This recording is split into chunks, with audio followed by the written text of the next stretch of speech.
Well, hello everyone, and hope you're having a great Wednesday. This is Jean McDowell with TradersCoach.com, and welcome to Wednesday Night Live. Well, to get started, I'd love it if you could all just type a hello, or maybe the city or country you're watching from, in the questions area. And while you're doing that now, that tells me that you can hear my voice and you can see the webinar screen. And one important thing for you to know, the questions area is super important because Bennett loves questions and comments and feedback. So feel free to, throughout the presentation, give us lots and lots of feedback. All right, well, we've got lots of fun folks here from all around the world. Hello, Jerry from Australia. Good day, mate. And JP from Michigan. And we've got John and Doug and lots of folks from all around. Great to see you all here. Well, tonight we've got a really interesting presentation, Lessons from a Rogue Trader, Tips to Avoid Ruin. And I won't do any spoiler alerts. I'll let Bennett do the presentation, but it's a pretty interesting story. And it's all about money management and about how a small loss and all large losses start as a small loss. Bennett McDowell will be presenting. He is an expert at technical analysis, and he's the author of a number of best-selling books, including The Art of Trading, which he's working on his second edition of that right as we speak. So Bennett, without further ado, I will turn it over to you. All right, Jean, thanks so much. Great to be here, everybody, and welcome to this day's Wednesday night live session. All right, so we're going to talk, like Jean said, about a rogue trader, and he actually does teach us a few lessons here. One is all large losses, like Jean said, start out as small losses, but it's also a great story about denial. And what he basically did is really didn't come to grips with his performance, instead of kind of, you know, put it under the carpet, and eventually it comes back to haunt you. So it's kind of a good two-bit moral story here. All right, so let's go in. All right, first thing I got to do is let you know there's risks involved in trading. I think we kind of all know that. We also want to invite you to our website. We got a lot of fun stuff there. And Jean's going to put also a link up for all our books. You know, we have a bunch of books plus some of our new ones now out at Amazon. So she'll put that in the chat area for you, and you can check out that. But today's event will be together for about a half an hour, and it's a great tale that took place in the 1990s, and it happened at a large British institution, a bank called the Barings Bank, which collapsed due to just one trader's action. And the trader's name is Nick Leeson, the original rogue trader. They made a movie about him too. How many people have seen the movie? The movie was pretty good. Just got to curious. All right, some people, yeah, quite a few actually. Yeah, so you kind of know the story a little bit already. And it's for those that don't know, it's very, very interesting. But there he is, okay, and he was a floor trader. And he, you know, back then the floor traders wore special uniforms depending on the market and so forth that they were in. And he was 25 years old when he was appointed as the general manager for Barings, and he was based in Singapore. His focus was the futures market on the Singapore International Monetary Exchange, also known as SIMEX. So that was an open pit type of situation at the time. All right, like all of us, okay, and all of you, all right, trader, he was ambitious. Most traders usually are. Achieving success requires ambition, but you'll see that it was reckless ambition that got him into big trouble. And coupled with his recklessness, Leeson's problems were also caused by his lack of training and lack of risk control.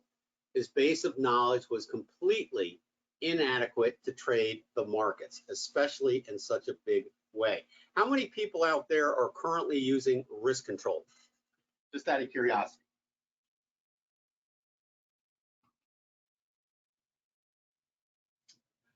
All right, I like to hear that. Excellent. So quite a few. Super. All right, so we're going to show you how a lack of risk control, even on pit traders, these are people that are trading in the pits of the financial futures, All right, if they don't have it, they ain't gonna do well.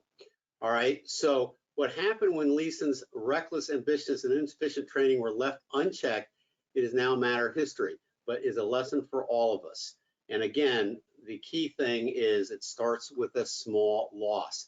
Now, what's also interesting with this is the bank itself, if it had any type of really competent internal accounting, should have caught this. But back then, it was kind of a more of an old boys network, so to speak. And so the relationship, all right, overrode the common sense sometimes. You know, if you like the guy and he's doing good, you trust him. But instead, they should have trusted and verified, right? For sure. All right. So it was July 17th, 1992, when one of his inexperienced traders sold rather than bought 20 contracts, resulting in a 20,000 pound loss. Now, let me tell you something with that too, another lesson. All right, all of us at times hit the wrong button. Okay, I do it sometimes in the day trading room. You know, you meant to sell, and instead, what do? You hit the buy button, right? And then you got to say, well, geez, you know, should I let this trade ride or should I cover it? My recommendation, cover it, okay? Even if it's a loss, just cover it, clear your mind. Because what can happen is if the trade moves against you, then all of a sudden, all your energy is focused on that one trade that you shouldn't be in. And that takes your eyes or focus off the playing field. And it's better to just cover it, move on, get back in the game, right? Okay, really important stuff. All right, so for him, instead of owning up to this mistake and covering it, he instead created a fake error account called the 5/8 account. And this account was designed by him to hide the loss, which began a dangerous path or pattern of deception. So he instead of covering the loss, admitting he made a mistake and moving on, he thought it would come back and make him whole. So he put it in the 5/8 account.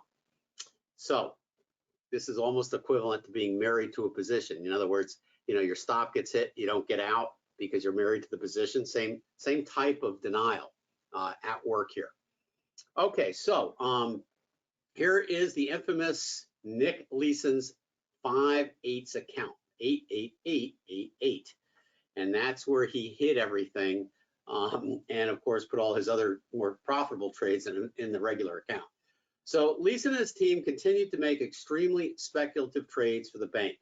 They were betting big on a favorable outcome with basically no cover in case the market went against them. And you know, this is classic. We see this on so many levels. And you know, I was talking to one of my students today about a trade where, let's say, you know, the price was 10 bucks and you had a $100,000 account and you put it all on that one trade and it goes down to 5 bucks. Well, you just lost 50,000 bucks. That's 50% of your account.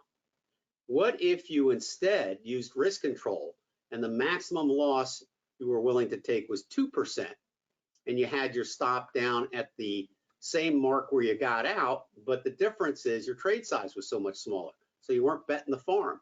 You know, that's the whole premise of trade size and risk control, is to keep losses orderly. Doesn't mean you're not going to have them, but you don't want them to be huge. And these guys in the pit really didn't adhere to that type of risk control. And it really came back to bite them, all right? So as I said, Leeson had very little regard for controlling risk when placing trades. It was easy for him to hide these rogue trades as long as they were profitable or as long as he moved the losers into the 5/8 account. So I think what happened probably is a friend of his was basically running his department. And his friend was more of an executive of the bank, or at least a vice president or something. And I think basically he would show this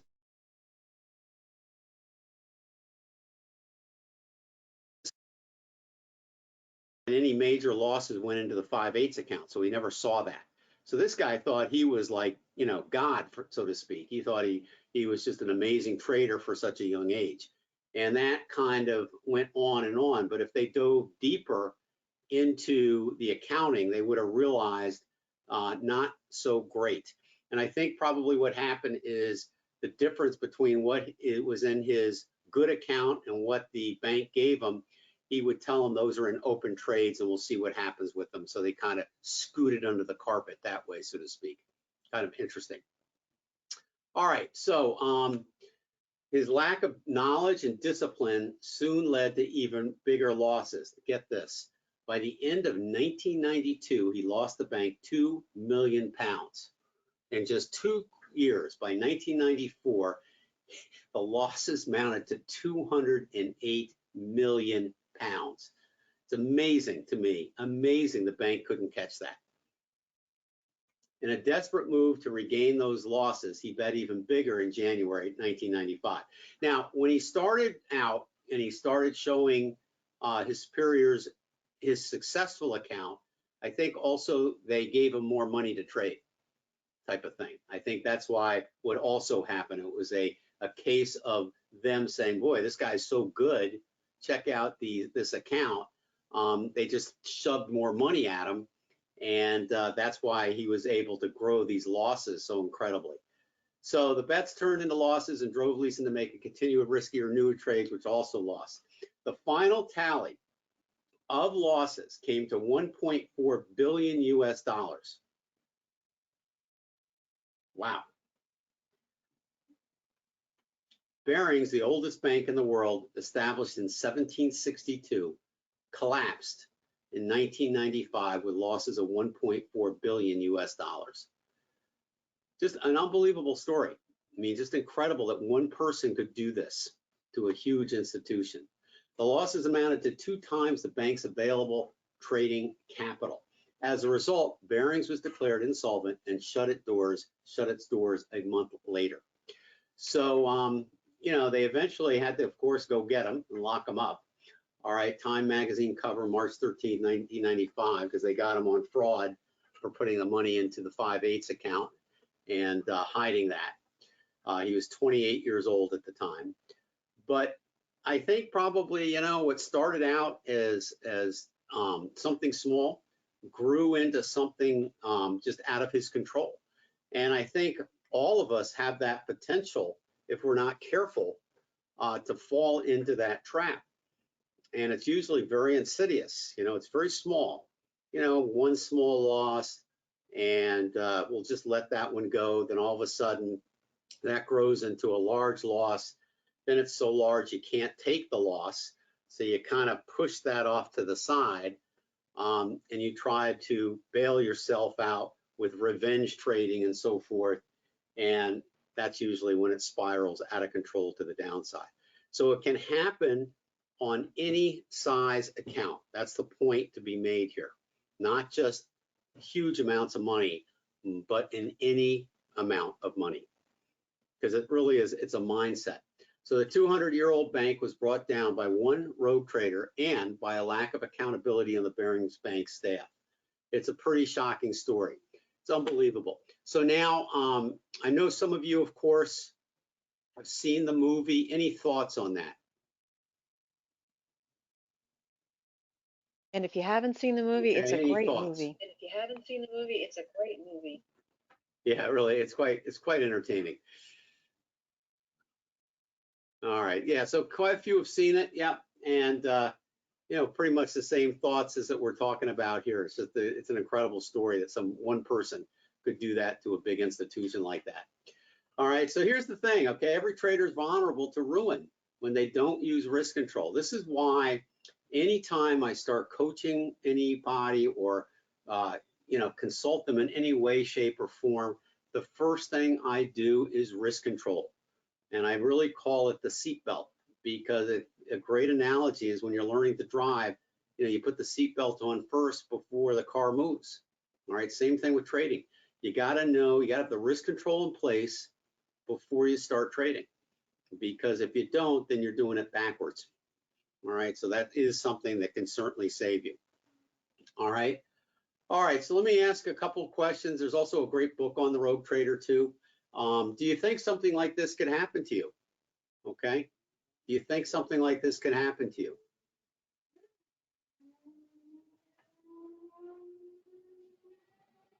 All right, so let's see, Jerry's saying, didn't he have the situation where the first time he used the 8 account, he was able to trade back out of it? Oh yeah, in fact, he would have traded back out of that if he could have made a profit. But most of the trades he put in, they didn't turn around. They just kept getting worse.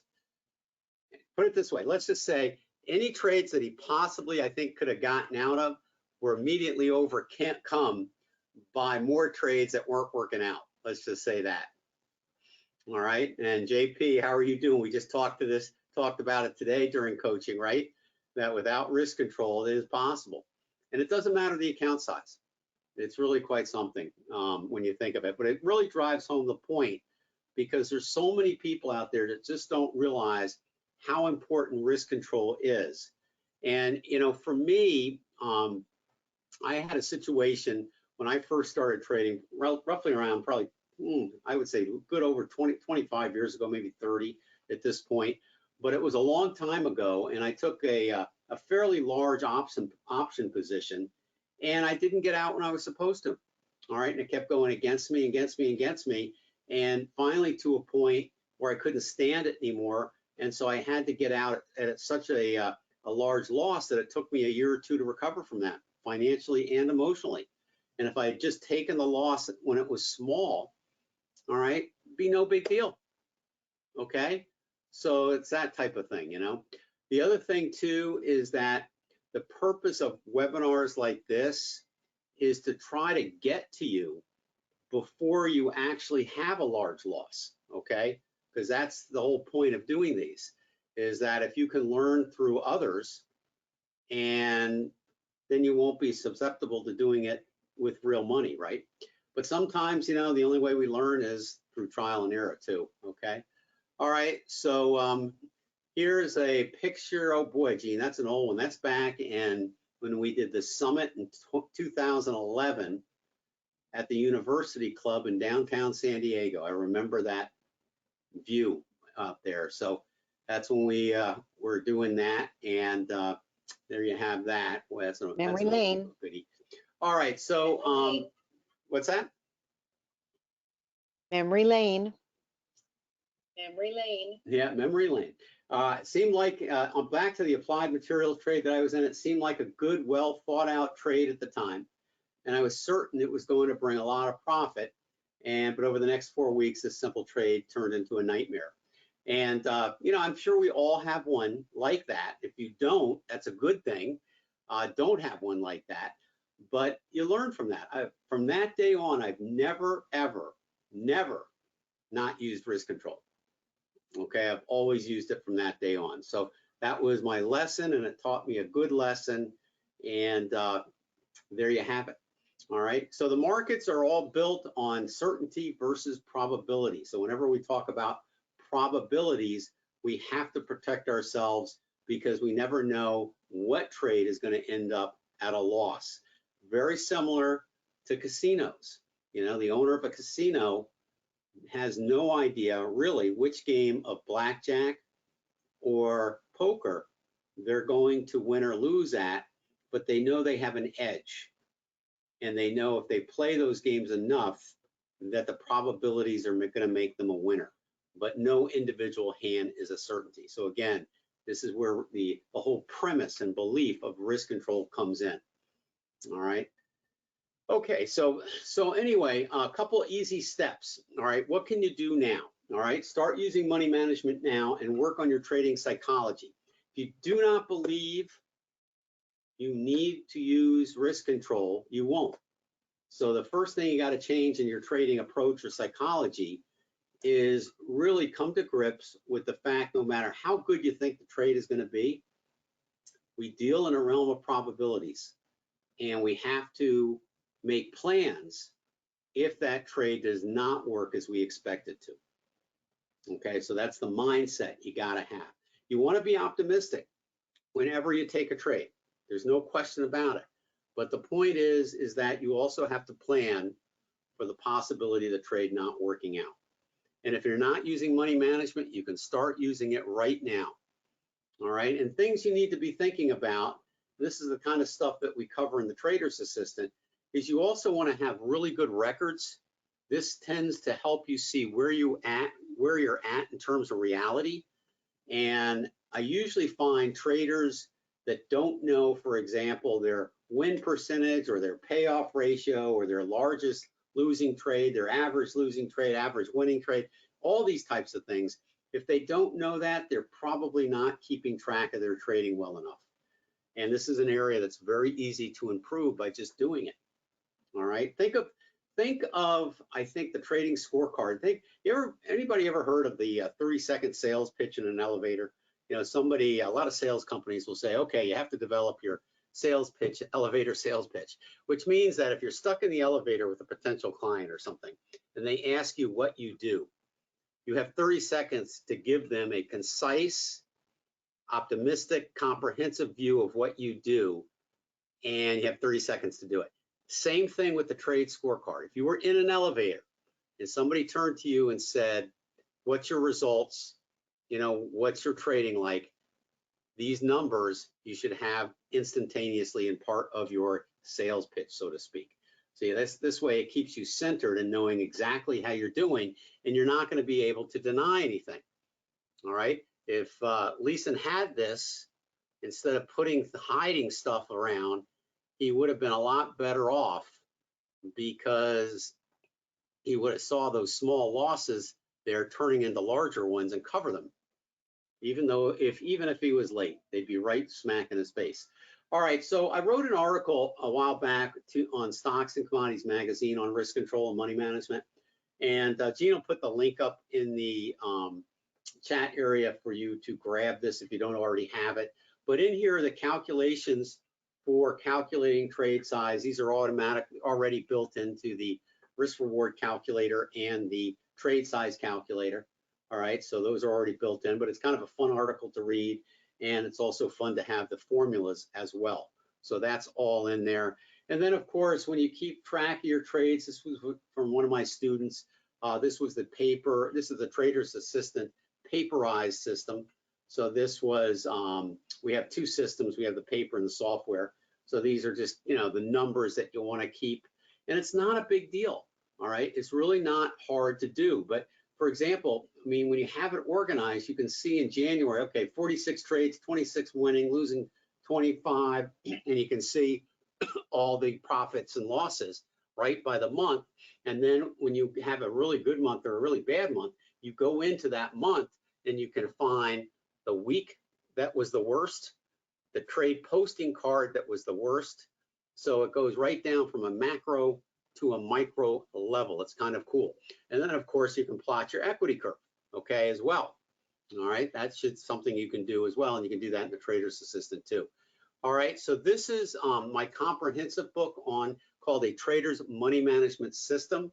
I have come out with a brand new book, all right, that is basically much more concise and takes the important elements out of this book, so you could actually focus on what you need to implement into your current trading situation. So it's kind of like a set of rules that you could use right away. And that book is available on that link Gene put in there. But if you want a comprehensive dive where we go into the thought and theory behind risk control, this is a great book for you as well. Okay, kind of cool. All right, let's see what else we got here. All right, okay, I think we're good on questions. Trading psychology, I think this has to be intertwined with, of course, risk control. And why do you think that is? Why do you think this is really important with risk control? Well, I ask that to everybody out there. Give them a second to answer. Right, you got to believe you need it, right? Absolutely. And that is the premise, okay? If you don't believe you're going to need something, then you're probably not going to implement it. So you find, I'll tell you what's interesting is that I find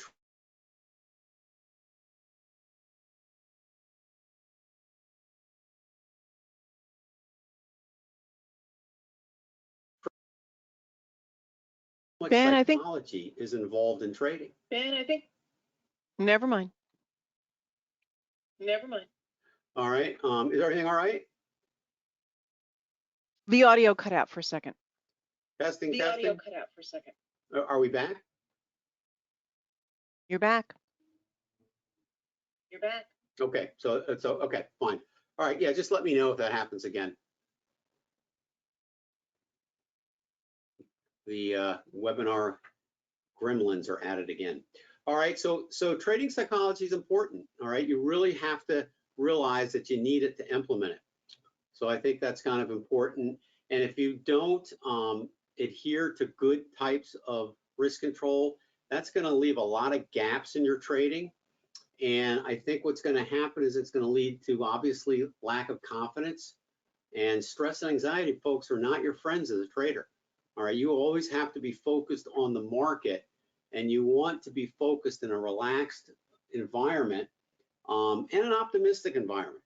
You know, you want to have, you want to be kind of enjoying the process, and yet at the same time make risk control just a business part of the process. You know, when you talk about trading, you talk about the science and the psychology. The risk control is actually part of the science of trading, just like your entries and exits and analysis are. And the psychology is part of staying with the system in terms of trying to make it to your target zone without getting out of the market too soon, or maybe forgetting to pull the trigger on the entry because you're a little scared. You know, that's all part of the fear and greed that can affect a trader. So that's something you kind of will develop with experience, but also too, it sure helps to have a guiding hand in that, because otherwise you can get on the wrong path very, very quickly, okay? So that's important. And then also too, you know, we're big on freebies. We give a lot of stuff away for free. And this is something else everybody should grab, because this is the Sunrise Trading Journal. And this is something that I filled out when I first started trading, and it's kind of an interesting journey. So what you do with this is just before, you know, when you either go to bed, you can do it in the morning too, but you write in here 3 pages. It takes you about 20 minutes. And you basically do a mind dump. And what it does is it clears your mind. And if you do it before the trading day starts, all right, you get all that negativity out that you may have, and it clears your mind. But the other cool thing is, after you've been doing this for a few months, if you go back and look at it and circle words or phrases that you seem to repeat often, you're going to find out a lot about yourself. Okay, so kind of very revealing. All right, so pretty much to wrap it up here, we're all vulnerable to ruin if we do not implement proper money management and trading psychology. Start with this sooner rather than later, and it can help you avoid significant losses. So that's kind of where I want you to take this. And again, if you need help in this area, let us know. We're kind of experts at this. And also too, again, our books will really help you a lot in implementing this into your current trading style. Doesn't matter if you're a day trader, doesn't matter if you're a position trader. You know, we use these concepts in our day trading room all the time. All right, there isn't a trade that goes by in a day trading room where we're not calculating trade size and risk of ruin. And if the numbers don't line up, we don't take it. And it's the same type of thing on each and every trade, whether it's a position trade, futures trade, stock trade, no matter what. ETF trade, doesn't matter. Position, day trade, anything. You always do the numbers and make that part of the science in your trading system. So thanks everybody for having me here today. It was great being here. I enjoyed speaking to you all. Hopefully that helped you. And again, download those free articles. They will be very helpful to you. And if you want to take a deeper dive, I really suggest our books, because they go a long way in helping you understand risk control and also implementing it. All right, so I think I got all the questions. So Jean, I'm going to pass it back. All right, well, great event and great questions, and great seeing everybody here. Have a great night.